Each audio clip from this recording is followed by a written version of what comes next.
Cześć, tu Seba, a zapraszam na pierwszy odcinek serii Jak otwieram mikrobrowar, w którym obliczymy wielkość sprzedaży oraz co składa się na cenę piwa.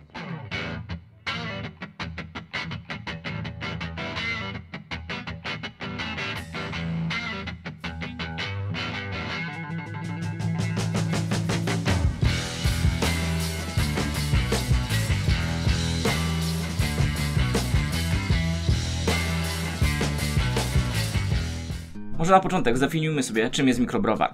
Nie ma jakiejś oficjalnej definicji, ale ja sobie definiuję to mniej więcej w ten sposób. Że będzie to warzelnia, około 5 hektolitrów, czasami nawet poniżej 5 hektolitrów. Ma być to naprawdę mikrobrowar. Produkcja do 50 hektolitrów miesięcznie, czyli 500 hektolitrów rocznie. Praca własna, przede wszystkim praca własna. Nie jest to głównym źródłem utrzymania. Jest to praca dodatkowa. Oczywiście z czasem chciałbym, żeby to było główne źródło utrzymania, ale no, w początkowej fazie na pewno takie nie będzie, zwłaszcza podczas rozwoju, zanim dojdziemy do tych odpowiedniej ilości hektolitrów.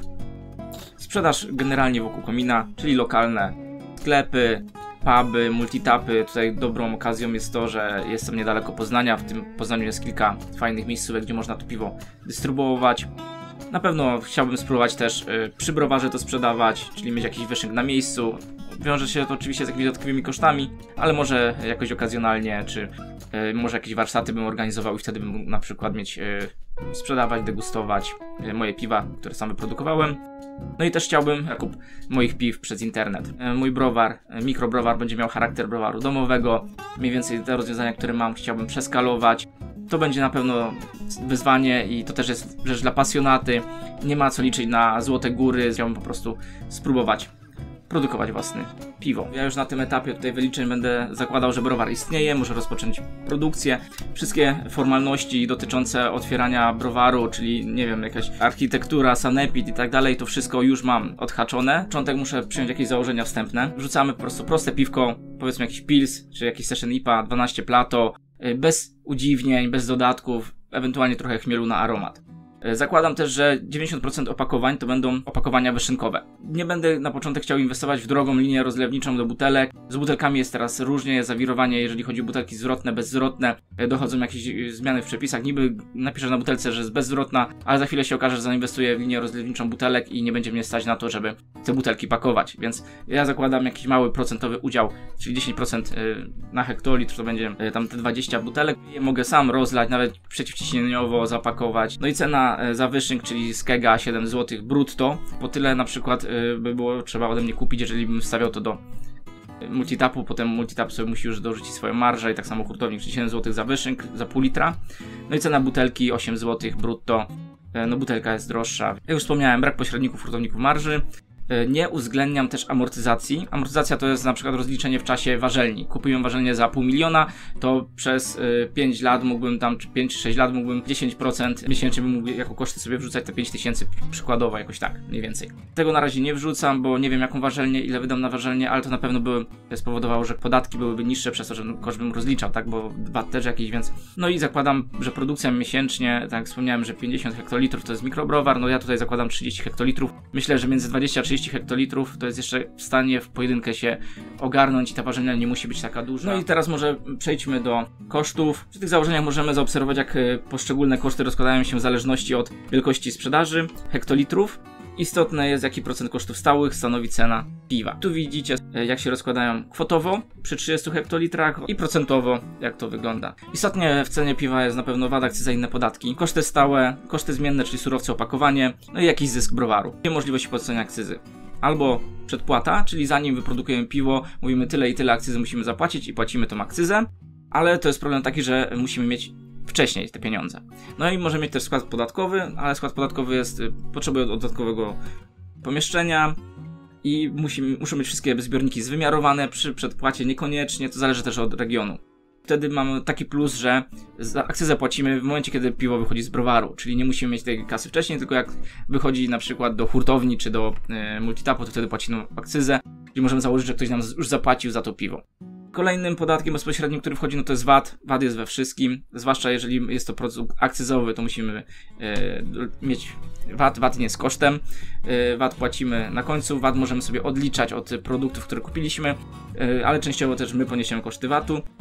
Problem z VAT-em jest taki, że jeżeli wystawimy fakturę, to w tym momencie już musimy zapłacić VAT, czyli też VAT płacimy niezależnie czy ktoś nam zapłacił za towary czy nie, czyli musimy się rozliczyć z fiskusem za VAT, mimo że na przykład mamy długi termin płatności albo po prostu ktoś nam nie zapłacił. Problemy z płatnościami podobno są na rynku, więc VAT może być naprawdę uciążliwy, Urząd Skarbowy nas będzie ścigał. No, cena produktu końcowego to jest cena bez VAT razy 1,23. Jeżeli jesteśmy przy podatkach, to jakie są formy prowadzenia działalności? No, ja sobie zakładam, że będzie to jednoosobowa działalność gospodarcza, z tego względu, że ja już mam jednoosobową działalność gospodarczą i na moim przykładzie nie za bardzo mam możliwość zmienienia tego na jakąkolwiek spółkę. No, jestem trochę uwikłany w sprawy, które mi to utrudniają. Natomiast fajnym wyjściem by była na przykład spółka z ograniczoną odpowiedzialnością, czy jakakolwiek inna spółka, tam można troszeczkę pokombinować, zwłaszcza jeżeli my nie chcemy z tego browaru na początku wyciągać pieniędzy, a chcemy inwestować dalej, ale to już do specjalisty. Minusem jest to, że w spółkach, przynajmniej w spółce ZOO, trzeba mieć pełną księgowość, co się wiąże z dodatkowymi opłatami, jest to droższe niż tam podstawowa księgowość.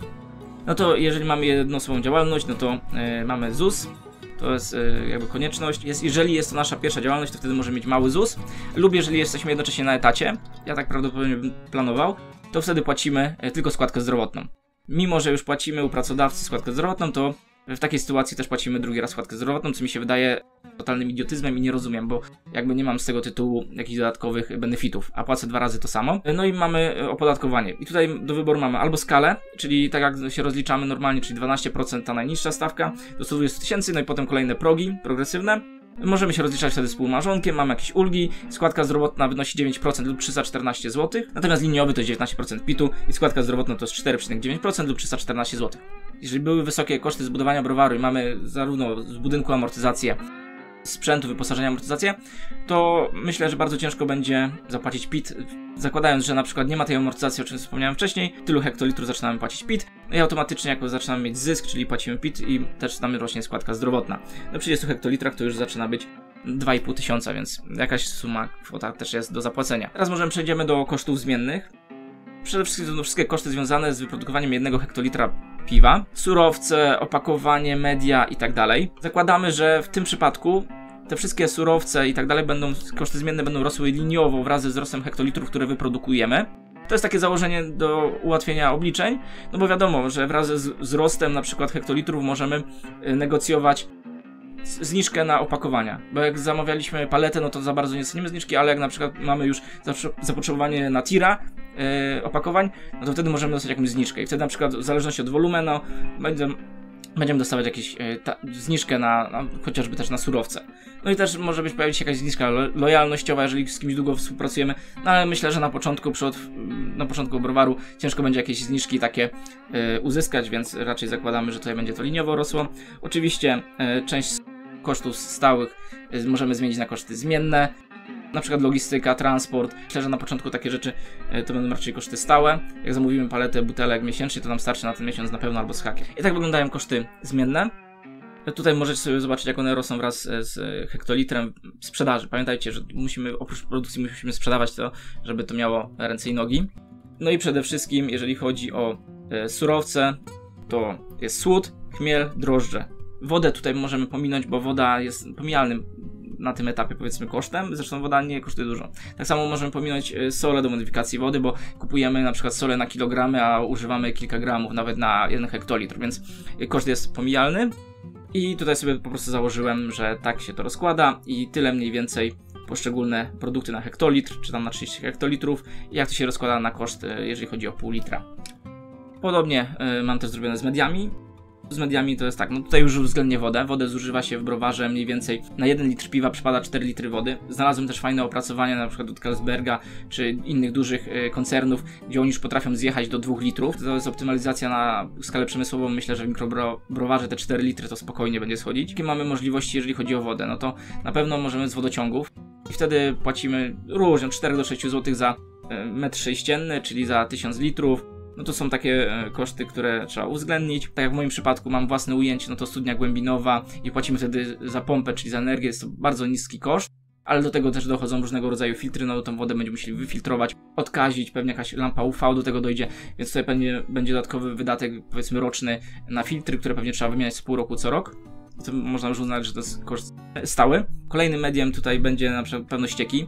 Jeżeli mamy kanalizację, no to jest mniej więcej 4, 6, 8 zł, zależy od regionu, za metr sześcienny ścieków, a metr sześcienny ścieków się oblicza w ten sposób, ile zużyliśmy wody.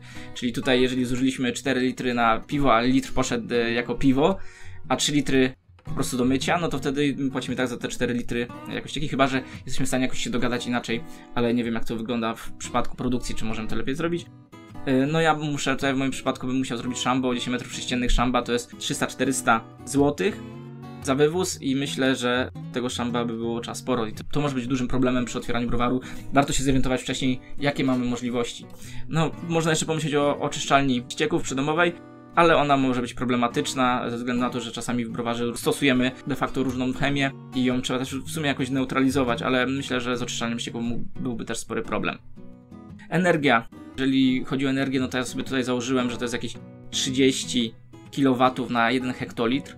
Z własnego doświadczenia wiem, ile mniej więcej moja warzelnia zużywa. Sobie trochę to przeskalowałem, poczytałem też artykuły, znalazłem też fajne opracowanie, jak to wygląda w browarach komercyjnych. Tam wychodzi 6-8 kW na każdy hektolitr, no ale to wiadomo, przy takich rozmiarach można optymalizować, odzyskiwać ciepło, na przykład z chłodzenia. Myślę, że na tym początkowym etapie jeszcze nie będę na tyle zaawansowany, że móc inwestować w optymalizację i te koszty będą spore, czyli mniej więcej 30 do 50 kW na 1 hektolitr. Jeżeli chodzi o w czym dostarczyć tą energię, no to najłatwiej prąd. Prąd mam na działce, gaz będę miał wkrótce, więc za gazem by wychodziło trochę taniej. A też jest możliwość, jeżeli chcecie spróbować butlami gazowymi, wtedy na przykład możecie sobie postawić kład gazu i tam możecie na przykład wymieniać butlę komuś jako dodatkowy zarobek, też może być taka funkcja, bo tego gazu w butlach by się spożywali dosyć sporo. Wychodzi troszeczkę taniej niż prądem. Oczywiście energia to nie tylko warzelnia, to też energia na oświetlenie, chłodzenie, elektronikę, pompy, ogrzewanie, sprężarki, na to wszystko też potrzebujemy prądu i to też zużywa prąd, więc stąd się bierze to 30 do 50 kW na godzinę zużycia browaru. Nie tylko samo ogrzewanie, ale oczywiście ogrzewanie też sporo bierze. Ja to mniej więcej sobie policzyłem jakimiś kalkulatorami i tak mniej więcej to wychodzi. Kolejna rzecz, którą uwzględniłem w kosztach zmiennych, mycie. Dlaczego mycie? Bo mycie bardzo dużo czasu w browarze zabiera. Wszystko trzeba myć. Ja tutaj uwzględniłem koszty CIP-a. Oczywiście w domowym browarze ja używam NaOH, kwasek cytrynowy i na przykład Starsan. To sobie tutaj wrzuciłem. Jeżeli chodzi o mycie, no to przede wszystkim cipowanie. Fajne opracowanie znalazłem.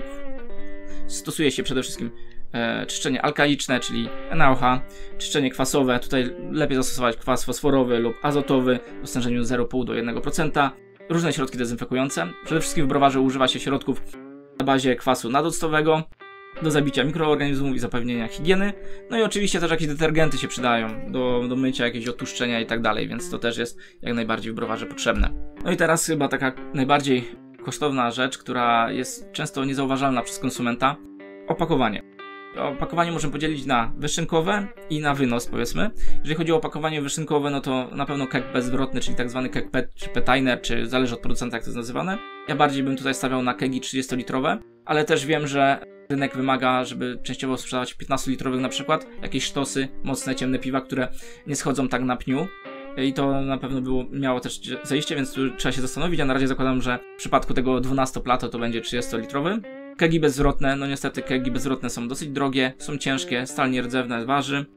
Trzeba pokryć koszty mycia i trzeba mieć też zaufanego odbiorcę, no bo jednak jak ci zginie ten keg, to jest problem i duży koszt. Tu też się zastanawiam na własne potrzeby, czy można wykorzystywać kegi Cornelius. Dajcie znać, czy takie praktyki gdzieś tam w jakichś mikrobrowarach są stosowane, że używa się Corneliusów, czy to jest jakiś problem. Jeżeli chodzi na wynos, no to na pewno butelka bezzwrotna, szklana, półlitrowa. Dlaczego nie 0,33? 0,33 kosztuje mniej więcej tyle, co butelka półlitrowa, a na 1 litr piwa potrzebuje 3 butelki 0,33, a 2 butelki półlitrowe. Cena, jeżeli chodzi o pół litra, a 0,33 to by było kilkanaście groszy, więc nie ma to największego sensu, no chyba że byłoby zapotrzebowanie, tak jak w przypadku kegów 15-litrowych, na jakieś turbo sztosy. Ten koszt jest dosyć spory, bo to wychodzi złoty 70 z VAT-em, do tego jeszcze trzeba pamiętać, że kapsel musi być, więc butelka jest drogą inwestycją. No, oczywiście też trzeba pamiętać, że do butelki trzeba liczyć etykietę, ale to już niezależnie, czy to by była butelka szklana, czy to by była na przykład puszka. Chociaż puszka też jest na chwilę obecną w podobnej cenie co butelka, ale dlatego też nie chcę inwestować w linię rozlewniczą do butelek, bo może się okazać, że bardziej będzie się opłacało inwestować w linię rozlewniczą do puszek. Więc to też rynek zweryfikuje. Fajnie by było, jakby była akceptacja rynku na butelki półlitrowe petowe. Niestety tańsze mózgotrzepy w tych butelkach petowych i co się zawsze kojarzy źle klientowi. Mimo wszystko, że w multitapach przeważnie kegi są jednorazowe, tak, czyli też z PET-u. I tutaj nie ma jakiegoś problemu, ale jednak ta butelka petowa no też kiepsko wygląda, się źle kojarzy, a cena to jest jakieś 90 groszy z VAT-em, z transportem i tak dalej, więc to by było fajnie, czy to jest keg, czy to jest butelka, to trzeba mieć jakiś karton, żeby to zapakować, wysłać. Do butelek te kartony takie z twardej lektury by się przydały, tak żeby te butelki się nie potukły, więc to też może być sporym kosztem. Dlaczego butelkę chciałbym mieć w cenie 8 zł, a keg 7, czy tam mniej więcej, tak jak wspomniałem wcześniej. Przykład zysk pojawia się dopiero w przypadku wyszynku z kega, czyli pół litra z kega. Jest to już mniej więcej około 4 zł, jakbym miał sprzedawać. Natomiast jeżeli chodzi o wydaż w butelkach, zysk dopiero się pojawia przy 6 zł. To jest dopiero zysk jakikolwiek pojawia, więc jakbym sprzedawał butelkę pilsa po 6 zł, to bym ledwo wychodził na zero. Tutaj też możecie zobaczyć, jak zysk spada, jeżeli rośnie udział butelki w sprzedaży. Im większy udział butelki w sprzedaży, ten zysk bardziej spada. Widać po tym, że jakby sprzedawał tylko sam keg, to ten zysk by był wyższy. I tutaj też porównanie zysku kegu i butelki w zależności od udziału. No i też ważną kwestią jest, że ile tych butelek będzie. No jeżeli butelek, czy tam półlitrowych porcji z wyszynku z kegu, to tak jak wspomniałem, przy 30 hektolitrach to jest 6000 butelek piwa, czy 6000 kufli. I to trzeba sprzedać w miesiąc, żeby mieć z tego ciekawe pieniądze. Na pewno rentowności też powiem później, ile musimy tak naprawdę minimalnie sprzedać, żeby to miało jakikolwiek sens. No i w przypadku kegów to jest około 90 kegów miesięcznie musimy sprzedać, czyli 3 kegi, tak naprawdę 90 litrów piwa dziennie byśmy musieli sprzedawać, żeby to miało ręce i nogi. I teraz możemy przejść do kosztów stałych. Podatki i opłaty to jest duża część z tego wszystkiego, z tych kosztów stałych. I sobie przejdziemy po kolei. Podatki, składki i opłaty. Przede wszystkim, jak już wspomniałem, to jest ZUS. ZUS w tej chwili to jest 1300 zł, plus tam ubezpieczenie chorobowe to jest 1400 zł. I do tego składka zdrowotna, która bardziej podatkiem niż składką zdrowotną, bo jest naliczana od dochodu. I teraz tam minimum te 314 zł. Jedno z ważniejszych zezwoleń jest to zezwolenie na sprzedaż detaliczną, czyli jeżeli będziemy chcieli bezpośrednio sprzedawać klientowi, czy to na festynie, czy to u siebie bezpośrednio z browaru mieć jakiś wyszynk, no to musimy mieć takie zezwolenie. To zezwolenie kosztuje tam 525 zł. Natomiast jeżeli przekroczymy, w pierwszym roku to będzie 525 zł, natomiast jeżeli przekroczymy 37 500 zł przychodu w poprzednim roku, no to my też musimy liczyć, to wtedy będziemy płacić 1,4% od wartości sprzedaży w poprzednim roku. To jest bardzo istotne, że musimy uważać, ile sprzedaliśmy, bo wtedy przyjdzie ten 1,4%, to też jest sporo, bo to jest od wartości sprzedaży, więc to będzie sporo. Kolejne zezwolenie jest to sprzedaż, obrót hurtowy alkoholem do 18%, jest to 4000 zł na 2 lata. I jeżeli przekroczymy 1 000 000 zł, no to wtedy będziemy płacić 0,4%. Kolejnym ważnym podatkiem jest podatek od nieruchomości. Ja mogę postawić budynek o powierzchni zabudowy 100 m2, więc ja liczę sobie 200 m2, bo dwukondygnacyjny. No i podatek od nieruchomości w przypadku przedsiębiorstwa, przykładowo to jest około tam 30 zł za metr kwadratowy, więc to jest opłata roczna, którą musimy też podnieść, prowadząc działalność właśnie tutaj browaru. Jeżeli wynajmujemy budynek, ja tutaj jakby zakładam budowę, ale też możemy wynajmować budynek, no to wtedy będziemy mieli jako koszt czynsz, tak? I tam już dalej ktoś będzie się dalej z tym rozliczał. Jeszcze takim małym kosztem rocznym jest baza danych odpadowych, czyli jeżeli wprowadzamy opakowania do obrotu, czyli jak sprzedajemy piwa, no to wiadomo, wprowadzamy opakowanie i to jest tam 100 zł rocznie.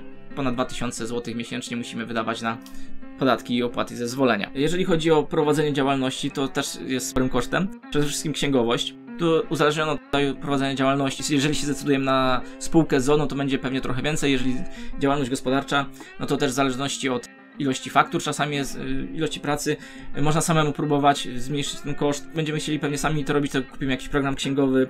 Też potrzebujemy w ogóle program księgowy do wystawiania faktur. Kolejnym takim dziwnym kosztem jest platforma GS1. Platforma, która służy do kodów kreskowych. Musimy być tam zarejestrowani i tam generujemy kody kreskowe. 136 zł rocznie do 10 pozycji, czyli jeżeli mamy 10 różnych piw, ale jakbyśmy mieli 15 piw różnych, no to będziemy musieli płacić więcej. Opłata za konto bankowe w dużej mierze nie są darmowe, więc jakaś tam opłata też będzie.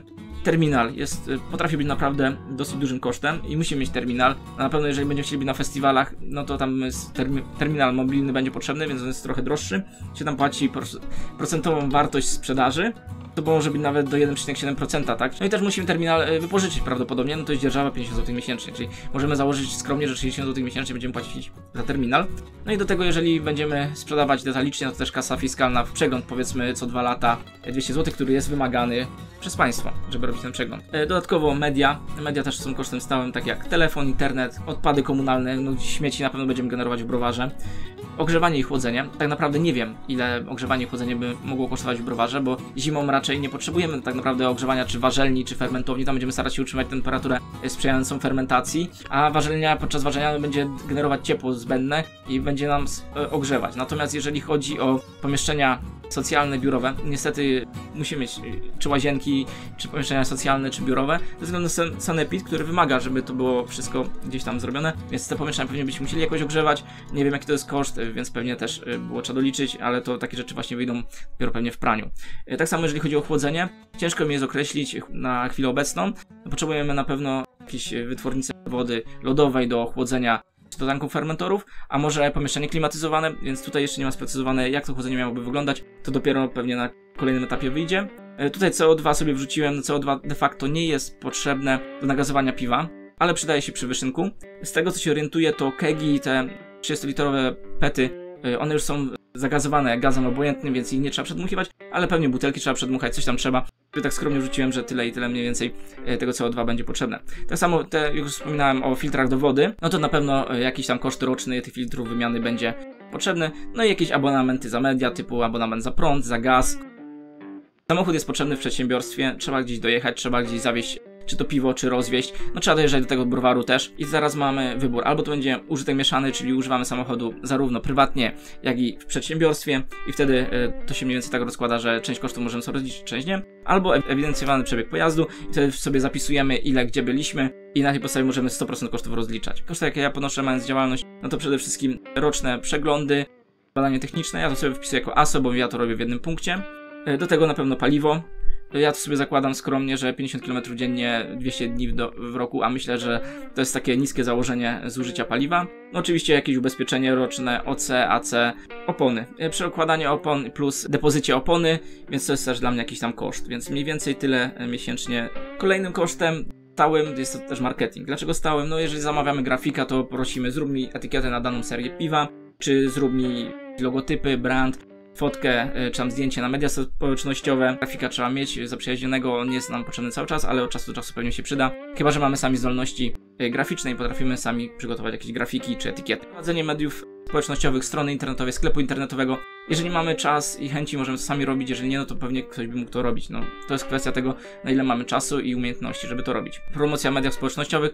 Facebook niestety w tej chwili działa tak, że jeżeli nie jest sponsorowany, to mimo, że masz, nie wiem, 10 000 polubień strony i obserwujących, to one się nie będą wszystkim wyświetlać, to tylko będzie docierać do części, a natomiast jeżeli będzie sponsorowany, no to wtedy już mamy grupę docelową i dociera naprawdę dużo lepiej. Pewno jako marketing tu uznaję festiwal. Festiwal to jest duża inwestycja, bo na festiwal trzeba dojechać, trzeba się gdzieś przenocować, kogoś zatrudnić, sam festiwalu nie obsłużysz, bo nawet do kibla nie będziesz miał czasu iść. Więc festiwale, jeżeli uda nam się, że się zbilansują na zero, to jest spoko. No ale na festiwalach to trzeba być właśnie z powodów marketingowych. Nie będziesz rozpoznawalny, jeżeli się nie pojawi. No ale to, że podniesiesz cenę, nie wiem, do 300% marży, to masz taką dużą konkurencję, że nie wiadomo, czy sprzedasz tego piwa, żeby wyjść w ogóle na zero. No i kolejnym kosztem stałym jest to jakby browar, budynek, wyposażenie, ubezpieczenie browaru i towaru. Shit happens, coś się może wydarzyć. Stracimy zarówno albo browar, albo towar. To trzeba mieć na uwadze, to też jest dodatkowy koszt. Nie wiem, ja sobie wrzuciłem tak luźno jakieś tam kwoty tego ubezpieczenia. Nie mam pojęcia, ile by to miało kosztować, też zależnie pewnie jakie mamy urządzenia, więc różnie by to mogło być. Na pewno trzeba uwzględnić jakieś serwisy, przeglądy wyposażenia sprzętu, takie regularne, nie wiem, warzelni. Jeżeli bierzemy warzelnię w leasingu od jakiejś firmy, która pewnia gwarancję, no to musi być roczny serwis taki i przegląd. Wymiana części eksploatacyjnych. Różnego rodzaju uszczelki, filtry, nie wiem, płyny chłodzące, jakieś rolki, cokolwiek. No to wszystko się zużywa. Więc to też trzeba mieć jakiś budżet zapewniony. Kosztem stałym też może być na początek, jak wspomniałem, transport i logistyka. Na przykład dostawa słodu, dostawa butelek, dostawa kegów, inne dostawy, czy na przykład wysyłka. Też jest kosztem, bo de facto może ktoś zamawia, no ale ja muszę wydrukować etykietę, kupić karton. Mimo, że ktoś tam zapłaci za samego kuriera, no to ja jednak muszę wydać pieniądze na zapakowanie tego, choćby też to jest czas. Tak mniej więcej wygląda udział kosztów stałych do kosztów zmiennych w zależności od sprzedanego hektolitra. No i teraz możemy przejść do tego, o czym wspominałem na początku, czyli do wyznaczenia rentowności sprzedaży. Jest to zysk netto i przychody ze sprzedaży razy 100%. Czyli generalnie chcemy sobie wyliczyć, kiedy browar zaczyna nam zarabiać. Możemy sobie wyznaczyć różne rentowności, ale generalnie zakłada się tak, że to jest zysk netto. Pamiętajcie, że ten zysk netto to jest kwota, którą przeznaczycie przede wszystkim na swoje wynagrodzenie, kwota na inwestycje, rozwój i badania i potencjalny wzrost z inwestycji. Warto sobie ustalić jakiś procent, że na przykład x procent tego zysku netto przeznaczamy na innowacje, a reszta to jest nasza pensja, na przykład tak można zrobić. No ale z czegoś też trzeba żyć, czyli trzeba mieć jakiś zysk. Tu już też zakładamy, że jeżeli działamy na pełną parę, no to już nie ma innego źródła dochodu, dlatego też płacimy na przykład cały ZUS. Produkując 20-30 hektolitrów, to już raczej czasu nie będzie, jeżeli chcemy to sprzedać, marketing i tak dalej, to już nie będzie czasu na inne zajęcia. No i możemy sobie też wyznaczyć próg rentowności, czyli na przykład czym to może być. Może być to dodatni zysk netto, może być to też zysk netto w odniesieniu do wynagrodzenia, średniego wynagrodzenia netto w Polsce, no i też jak najlepszy stosunek procentowego udziału kosztów stałych do ROS-u. No i tutaj możecie sobie zobaczyć, jak to wygląda na symulacji, w zależności od hektolitra, kiedy przekraczamy procentowy udział zysków stałych i kiedy mamy zysk netto. I tutaj widzimy ten pułap między 20 a 30 hektolitrów i to mniej więcej 25 hektolitrów. Wtedy więcej zarabiamy niż płacimy na koszty stałe, czyli w większości na opłaty i podatki. No i tutaj też kolejny wykres, kiedy osiągamy zysk. Zysk osiągamy przy powiedzmy 10 hektolitrach miesięcznie sprzedaży. Pamiętajcie, że to musimy sprzedać te 10 hektolitrów miesięcznie. Mniej więcej przy 24 osiągamy średnią krajową netto. No i przy 30 hektolitrach to już jest 8 tysięcy na rękę, tak? Ale pamiętajcie, że część tych z 8 tysięcy powinniśmy przeznaczyć na inwestycje, część to też jest wzrost z inwestycji, a część na rozwój na przykład chcemy przeznaczyć, więc o tym trzeba pamiętać. No i to też widzimy, kiedy się pojawia PIT i składka zdrowotna. Minimum, które musimy sprzedać, to jest 10 hektolitrów, ale to jest wtedy wychodzimy na zero. A najoptymalniej by było sprzedawać między 20 a 30 hektolitrów, to już zaczyna być według mnie dosyć sporo. 20 hektolitrów to 4000 butelek, 4000 półlitrowych porcji piwa. Rzeczą, na którą się powinniśmy zastanowić, to jest jak dystrybuować taką ilość piwa, gdzie ją dystrybuować, czy w ogóle jesteśmy w stanie sprzedać taką ilość piwa. Jeżeli będziemy mieli ważelnię przyzwoitą, to jesteśmy w stanie wyprodukować te 30 hektolitrów piwa miesięcznie. Ale kolejnym problemem jest sprzedaż. Dajcie znać w komentarzu, o czym byście chcieli następne nagranie w tym temacie. Pamiętajcie o łapce w górę, o subskrypcji. Do zobaczenia, do usłyszenia. Cześć!